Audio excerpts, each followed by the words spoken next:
Bom dia a todos e todas, é bom estar convosco nesta manhã. Quando eu entrei hoje com o carro ali pelo portão, vinha com a minha filha mais velha e ela então disse: "Epá, já faz tempo que eu não vinha aqui, não é?" E de facto fazia tempo que não estava com os irmãos numa oportunidade como estas, num domingo, e é muito bom estar convosco, especialmente num dia como este, em que nós celebramos a morte e a ressurreição do nosso Senhor Jesus Cristo. E eu quero compartilhar convosco uma porção da Palavra de Deus que se encontra na primeira carta à Igreja de Corinto, no capítulo 15, de onde nós vamos ler os versículos de 1 a 8. Primeira aos Coríntios, capítulo 15, versículos de 1 a 8.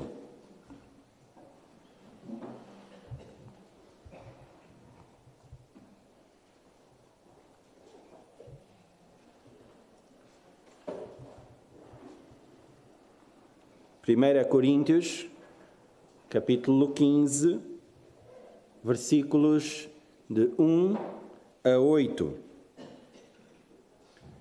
Quem achou, diga amém. Quem ainda está à procura, diga misericórdia. Ok, vamos aguardar os irmãos. Todos lermos juntos. Uma das coisas que eu tinha frustração quando era criança, fui criado na igreja, graças a Deus, era que as pessoas já tinham mais habilidade para abrir a Bíblia, não havia telemóveis naquela altura, e eu ficava às vezes à procura do texto e não conseguia, e ficava muito frustrado porque não conseguia acompanhar a leitura. Então vamos aguardar que todos achem. Amém? Amém. Alguém ainda misericórdia? Misericórdia.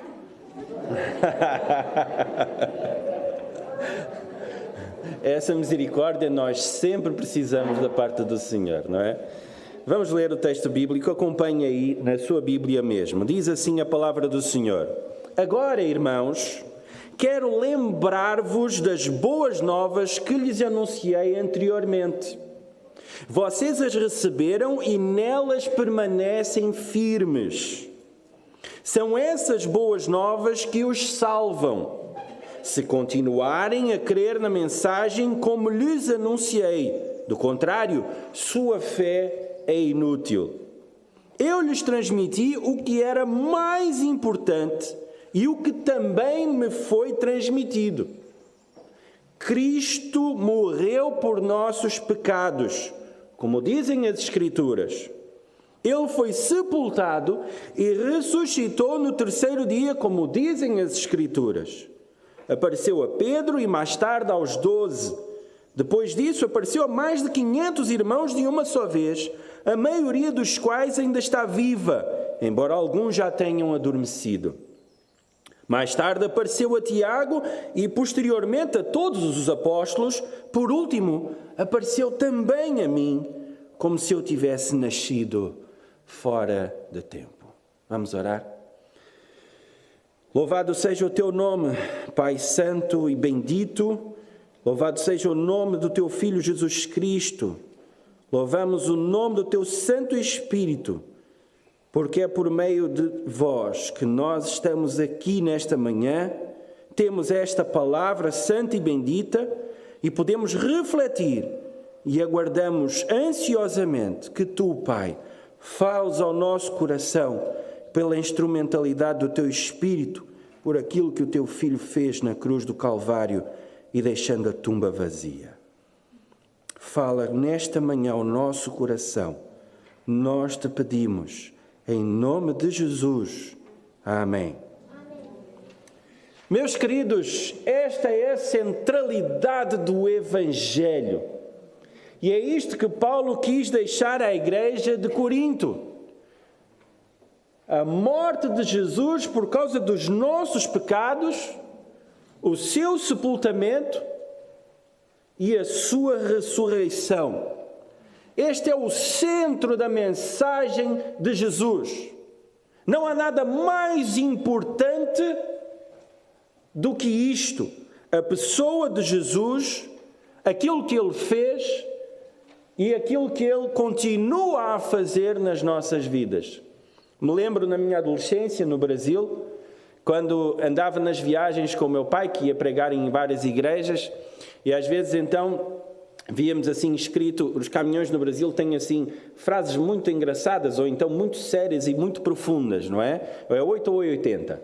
Então uma delas estava assim: Jesus está vivo, falei com Ele hoje.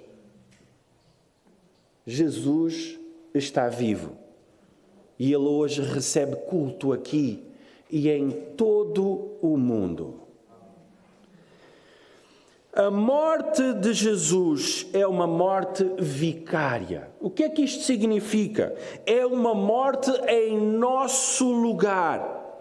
E o texto nos diz que é uma morte por conta dos nossos pecados contra Deus. E acrescenta, como dizem as Escrituras. E as Escrituras que Paulo tinha naquele momento era o Antigo Testamento. O Novo estava sendo escrito por ele e por outros. E uma dessas Escrituras encontra-se no capítulo 53 do profeta Isaías. Eu quero ler os versículos 4 e 5 para nós nesta manhã, que diz assim: apesar disso, foram as nossas enfermidades que Ele tomou sobre si, e foram as nossas doenças que pesaram sobre Ele. Pensamos que o seu sofrimento era castigo de Deus, castigo por sua culpa. Mas Ele foi ferido por causa da nossa rebeldia e esmagado por causa dos nossos pecados. Sofreu o castigo para que fôssemos restaurados e recebeu açoites para que fôssemos curados. Este texto foi escrito 700 anos antes de Jesus passar pela terra. É um dos textos que mostra aquilo que o servo sofredor, o Messias de Deus, o enviado, aquele que viria para sofrer estas realidades, sofreria. E quando olhamos para a vida de Jesus, para aquele momento dele na cruz do Calvário, o que está a acontecer é o que Deus profetizou por boca de Isaías. E Jesus está a cumpri-lo completamente na sua vida. Como o enviado de Deus. Como aquele que morre, não uma morte em função de um sistema que é mau, apesar de sê-lo, mas uma morte consciente em função do meu e do seu pecado. E isso nos dias de hoje é um assunto delicado, porque nós somos boas pessoas. E eu estou a ser irónico, para não deixar dúvidas. Aos nossos olhos, nós podemos pensar e crer que nós somos bons. As nossas boas ações podem impactar-nos uns aos outros. E não é que elas sejam coisas más, não. Mas aos olhos de Deus, que é perfeito, ninguém é bom o suficiente. Na carta aos Romanos, no capítulo 3, nós temos alguns versículos muito interessantes a respeito desta verdade. No versículos 10 a 12 nós lemos: como afirmam as Escrituras, ninguém é justo, nenhum sequer. Ninguém é sábio, ninguém busca a Deus. Todos se desviaram, todos se tornaram inúteis. Ninguém faz o bem, nenhum sequer. Mais adiante, no versículo 23, nós lemos: pois todos pecaram e não alcançam o padrão da glória de Deus.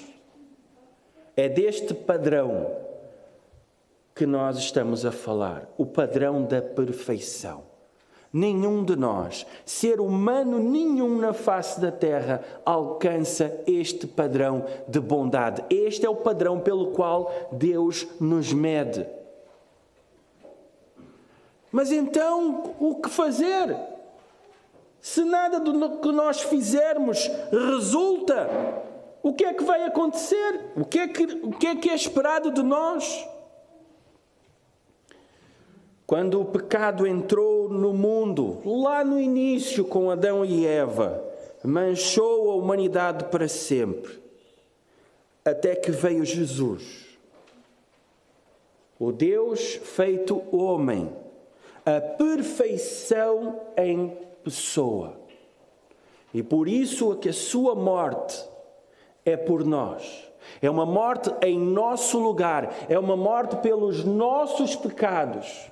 Porque Ele, o ser perfeito, o homem perfeito, é aceite pelo Pai. A sua morte é aceite pelo Pai em nosso lugar.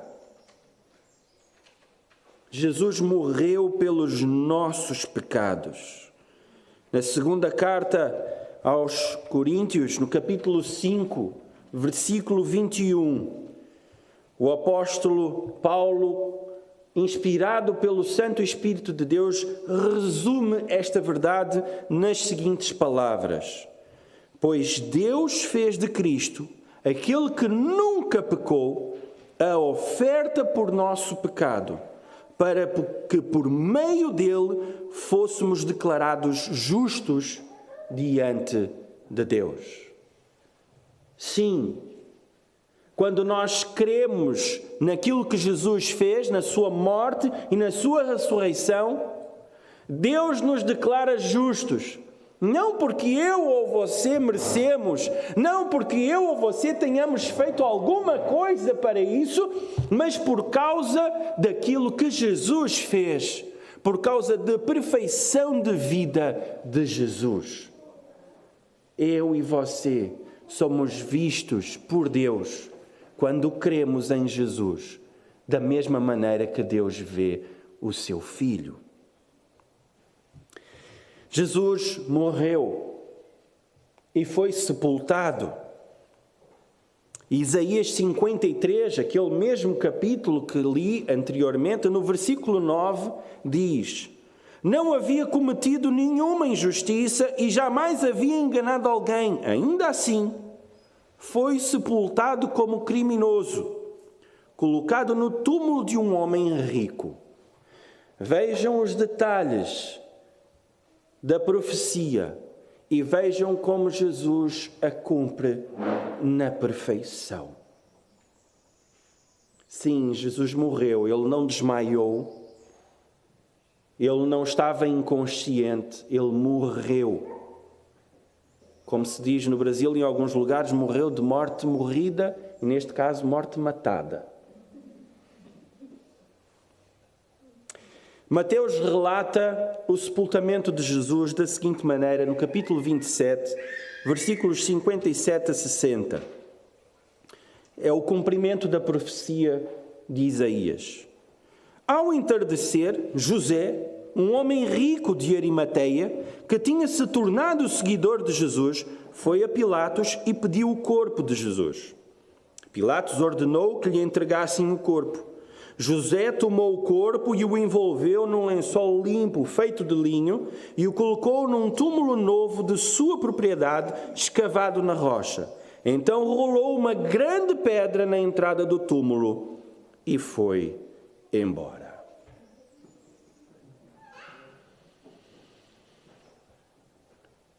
Eu gosto de usar a minha imaginação, alguns de vocês já sabem isso.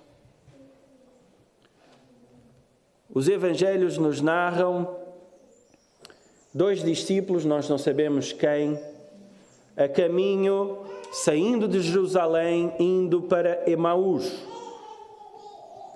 E nos contam um pouco da frustração destes dois personagens, da tristeza que eles carregavam por ter Jesus Cristo morrido. E o Cristo ressurreto se junta a eles no caminho e eles não o reconhecem de imediato. E ele pergunta: por que é que vocês vão tristes? E eles então respondem: será que tu és o único aqui em Jerusalém que não sabes o que é que se passou aqui no fim de semana? Olha, mataram Jesus, que nós pensávamos que era o Messias, mas ele está morto e estamos tristes e frustrados por causa disso.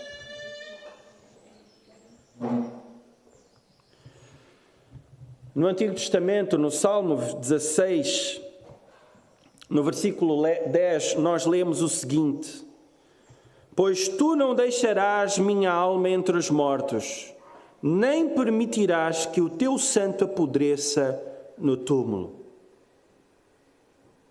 Esta é uma das profecias que fala sobre a ressurreição de Jesus. E vejam, a primeira pregação dos apóstolos, depois da descida do Espírito Santo, está lá narrada em Atos capítulo 2, versículos 25 a 32. Vejam como a morte e a ressurreição de Jesus, desde o mais tenro início, faz parte central da mensagem da Igreja do Senhor Jesus. Eu leio. A respeito dele, disse o rei Davi: vejo que o Senhor está sempre comigo, não serei abalado, pois Ele está à minha direita. Não é de admirar que o meu coração esteja alegre, que a minha língua o louve, meu corpo repousa em esperança. Pois tu não deixarás minha alma entre os mortos, nem permitirás que o teu santo apodreça no túmulo. Tu me mostraste o caminho da vida, me encherás com a alegria da tua presença. Irmãos, permitam dizer com toda a convicção que o patriarca Davi não estava se referindo a si mesmo, pois ele morreu e foi sepultado, e o seu túmulo ainda está aqui entre nós. Mas ele era profeta e sabia que Deus havia prometido sob juramento que um dos seus descendentes se sentaria em seu trono. Davi estava olhando para o futuro e falando da ressurreição do Cristo, que não foi deixado entre os mortos, nem seu corpo apodreceu no túmulo. Foi esse Jesus que Deus ressuscitou e todos nós somos testemunhas disso. Eu creio, meus queridos irmãos, que no tempo da ressurreição do Senhor Jesus, não apenas dos seus discípulos, e nem só aquelas 500 pessoas, mas várias outras viram Jesus ressurreto. Por conta disso, muita gente creu na mensagem do Evangelho. Porque não é possível a nós, seres humanos, vencermos a morte. E as circunstâncias nas quais nós estamos inseridos hoje provam isso.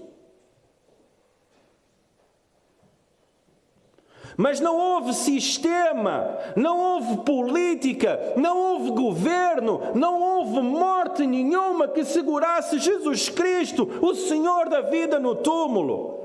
Porque a morte nunca teve nem nunca terá poder sobre ele. Porque ele é o Senhor da vida.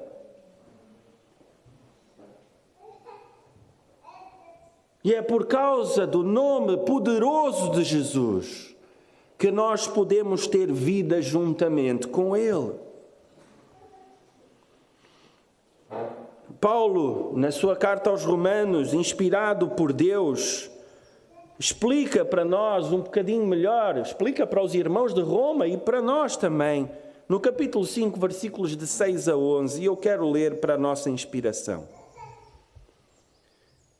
Ele diz assim: quando estávamos completamente desamparados, Cristo veio na hora certa e morreu por nós, pecadores. É pouco provável que alguém morresse por um justo, embora talvez alguém se dispusesse a morrer por uma pessoa boa.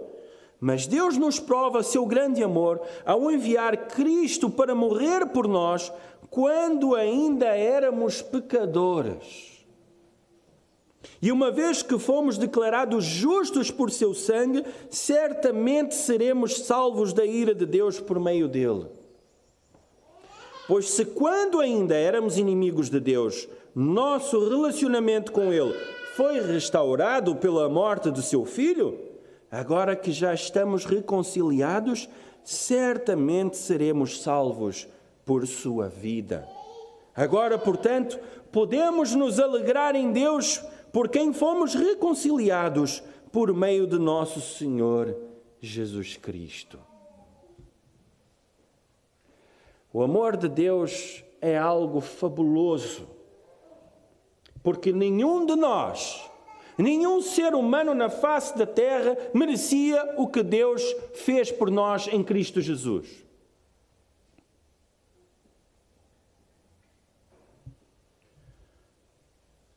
Isso é a prova do amor que Deus tem por nós.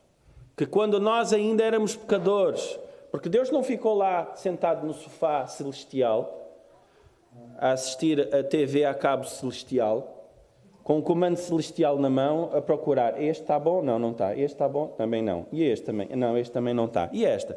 Não, esta está mais ou menos e tal. Não. E este? Não, também não. Este está bom? Não. Ele enviou o seu Filho quando nós não merecíamos. E nós nunca merecemos. Para nos livrar desta condição de pecado e de morte. Para nos estabelecer, para reafirmar, para restabelecer um relacionamento, que é o que Deus quer conosco. E não é um relacionamento apenas distante. Não. Como já foi dito e cantado hoje, é um relacionamento de pai e filhos.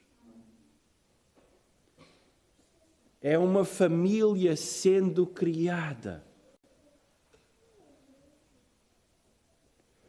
Filhos e filhas sendo adotados pelo Pai Celestial.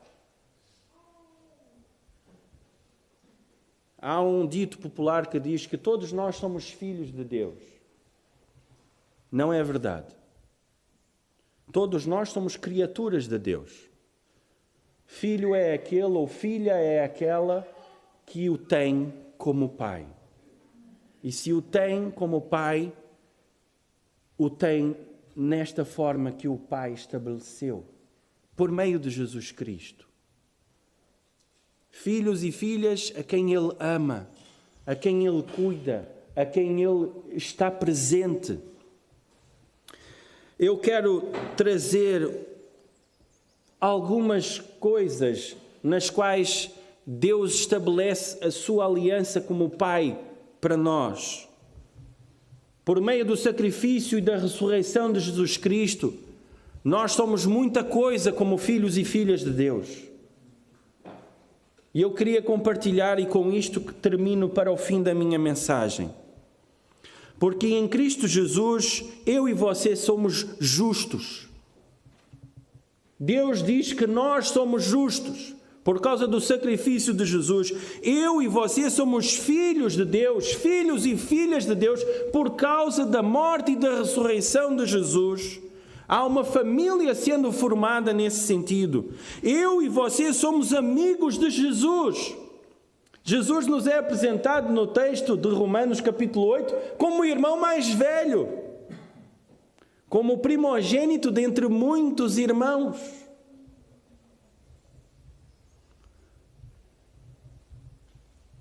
Que maravilha termos um irmão mais velho que entregou a sua vida por nós, para que nós pudéssemos ter um Pai Celestial. Eu e você somos declarados inocentes. Por causa daquilo que Jesus fez, eu e você somos declarados inocentes. Não, eu não merecia isso, você também não. Mas nós recebemos isso pela graça. Eu e você estamos unidos com Cristo num só Espírito. Por isso é que a igreja é um milagre. Por isso é que ela é possível. Porque pessoas com histórias diferentes, pessoas com trajetórias de vida diferentes, pessoas com pensamentos diferentes, por causa de Cristo, por causa do seu Espírito em nós, podemos ser um só. Eu sou redimido, eu e você somos redimidos por Deus e nós lhe pertencemos. Sim. Nós pertencemos a Deus quando você deposita a sua fé em Jesus Cristo como Senhor e Salvador da sua vida. Você passa a pertencer a Deus. Você pertence à família de Cristo, à sua igreja. E vejam que coisa maravilhosa, podemos vir de outros lugares do mundo e sermos recebidos como família. Eu sei disso porque experimentei isso entre vós. E outros aqui têm experimentado isso. E podemos ter comunhão. Isto é uma das bênçãos do corpo de Jesus Cristo espalhado pelo mundo. Eu sou, junto com você, somos santos. E santidade não significa perfeição. Santidade significa que eu e você somos separados para uma vida com Deus. Para uma vida em que nós ouvimos a voz de Deus e queremos trilhar o caminho da vida com Deus. Deus nos torna santos por meio de Jesus. Nós somos adotados numa família de Deus. Isto me lembra a história de um homem que eu conheci e que pude ajudá-lo no início da sua caminhada cristã. Estávamos num grupo só de homens, estudávamos um livro e então, a dado momento do estudo, aquele homem compartilhou connosco a sua experiência de vida. E ele disse: eu fui criado pelo meu avô, eu não tive um pai. E o meu avô era uma pessoa muito rude, muito bruto, não sabia demonstrar carinho, nem nada disso. E eu cresci sem essa figura paterna e tal, e etc. E há pouco tempo vos conheci e ouvi a respeito de Jesus, e ouvi o Evangelho, e criei em Jesus. E desde então, Deus tem sido o Pai que eu nunca tinha tido na minha vida. É isto que Jesus faz por nós. Nos liga àquele que é o nosso Pai e que cuida de nós. Nós passamos a pertencer a uma família. Eu estou juntamente contigo perdoado. A palavra de Deus nos diz que quando nós vamos a Deus e em nome de Jesus confessamos os nossos pecados, nós estamos perdoados. E o perdão, o perdão. Parece que sai um peso de cima de nós, não é? É assim que Deus faz conosco, restaurando-nos a nossa vida. Nós estamos perdoados, nós estamos completos. Sabe porquê? Você com Jesus não precisa de mais nada, porque Jesus é tudo. Há um pastor no Brasil, é americano, mas está no Brasil já há muitos anos, o pastor Carlos McCord. Ele trabalha na Igreja Batista, agora esqueci-me o nome, em São Paulo, Alphaville. Igreja Batista Memorial Alphaville, uma coisa assim. Ele trabalha, faz parte da equipa pastoral da igreja. E ele costuma dizer o seguinte, ao encontrar-se com as pessoas na igreja, ele não pergunta tudo bem, ele pergunta tudo tem?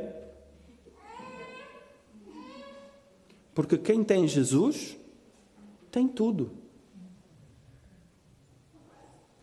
Quem tem Jesus, tem tudo. Nós estamos completos. Nós somos livres de condenação. Nós lemos um texto bíblico que dizia que Jesus nos tira da ira de Deus. Nós estamos livres de condenação. Um outro texto vai dizer que Jesus apanhou o escrito de dívida que nós tínhamos para com Deus e cravou-o na cruz e disse: está pago. E está pago. Nós estamos livres de condenação.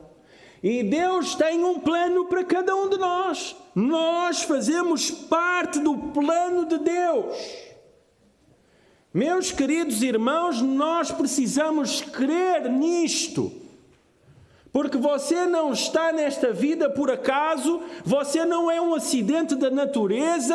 Deus tem um plano para a sua vida, independente das circunstâncias pelas quais você já tenha passado. Porque Cristo pode refazer a vida de qualquer pessoa. Deus tem um plano para a nossa vida.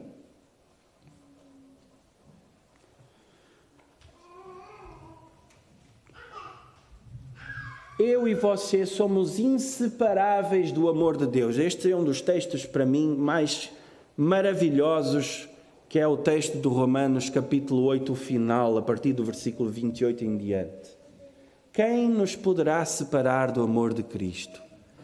Nada separa você do amor de Deus em Cristo Jesus. Nada.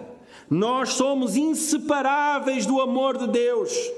Eu e você fomos estabelecidos, ungidos e selados por Deus. Eu e você somos um cidadão ou cidadãos do céu.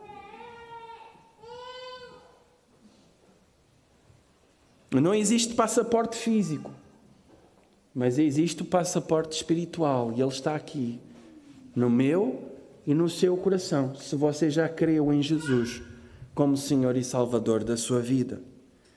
Eu e você estamos cheios de um espírito de poder, amor e de equilíbrio. Que maravilha! Sabem o que é que nos falta? É crer. Crer nesse espírito de poder. Crer e começar a viver esse poder na nossa vida. Porque esse poder foi capaz de ressuscitar Jesus Cristo. Esse poder foi capaz de vencer a morte. Portanto, não há nada que esse poder não possa fazer na minha e na sua vida. Eu e você somos nascidos de Deus. Nós somos nascidos e somos libertos de Satanás. Eu e você somos sal e luz para a vida de outras pessoas. Essa é uma das coisas nas quais precisamos crer. Eu e você somos um ramo da videira verdadeira. Eu e você fomos escolhidos, presta atenção, e chamados para dar fruto. E eu pergunto para vocês, qual é o esforço que aquela laranjeira, acho que ali à frente, ali há várias laranjeiras, qual é o esforço que ela faz para dar laranjas? Você vai lá perto e ouve os seus gemidos, vai nascer uma laranja, 2, 5, 10, 20. Não. Ela está plantada, ela recebe seiva, ela produz. É assim.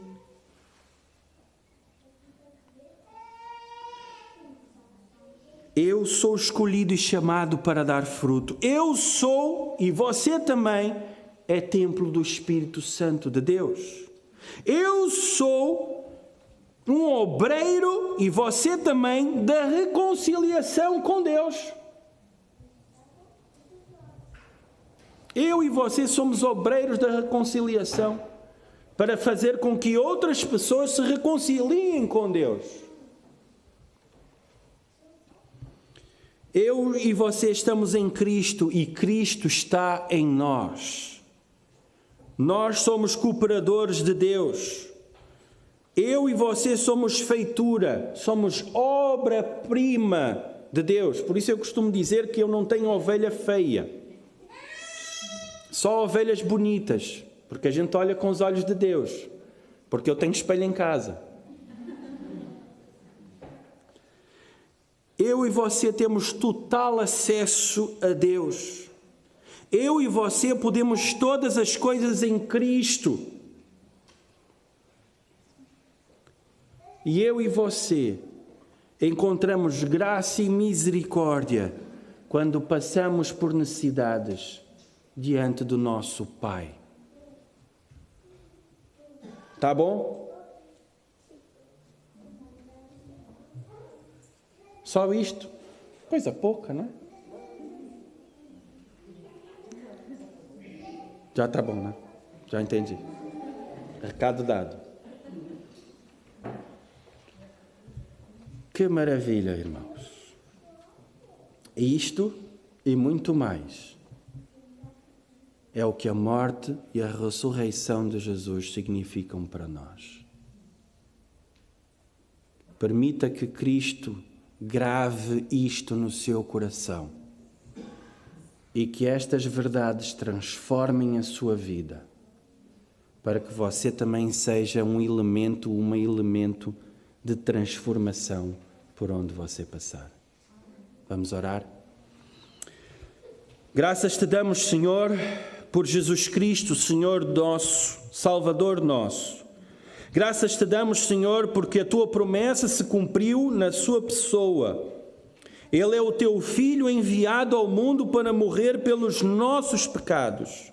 Sim, Pai, ele morreu, ele foi sepultado, mas a morte não poderia segurá-lo. E a tua palavra nos diz que tu ressuscitaste, que ele próprio tinha esta força. E nós te louvamos por isso, Senhor. Porque 2000 anos se passaram e o teu poder continua o mesmo. Nós te louvamos, Senhor, porque através de Jesus a nossa relação contigo é refeita. Nós somos reconciliados. Ó Pai, se nesta manhã alguém aqui ou estando na sua casa e que nos ouve, precisa ser reconciliado contigo, que seja por meio de Jesus, que abra o seu coração para que Jesus entre e faça morada, e a partir de hoje possa experimentar aquilo que a tua palavra nos diz, uma nova criatura, uma nova vida que se estabelece, uma nova vida que se ajunta à tua família, um novo filho, uma nova filha que chega, Senhor, à tua casa, à tua paternidade. Ó Deus, abençoa-nos como filhos e filhas teus. Abençoa-nos como família espiritual, Senhor. Enche o nosso coração com o teu amor, com o teu espírito, para que possamos assim amar-te a ti e amarmos-nos uns aos outros. E outros perceberem esse amor que tens, não apenas por nós, mas pelo mundo inteiro. E outros sejam reconciliados contigo. Senhor, sabemos que oramos de acordo com a tua vontade, porque assim a tua palavra nos diz. Portanto, faz, Senhor, a tua obra em nós, completa-a. Nós te pedimos e agradecemos. Em nome de Jesus. Amém.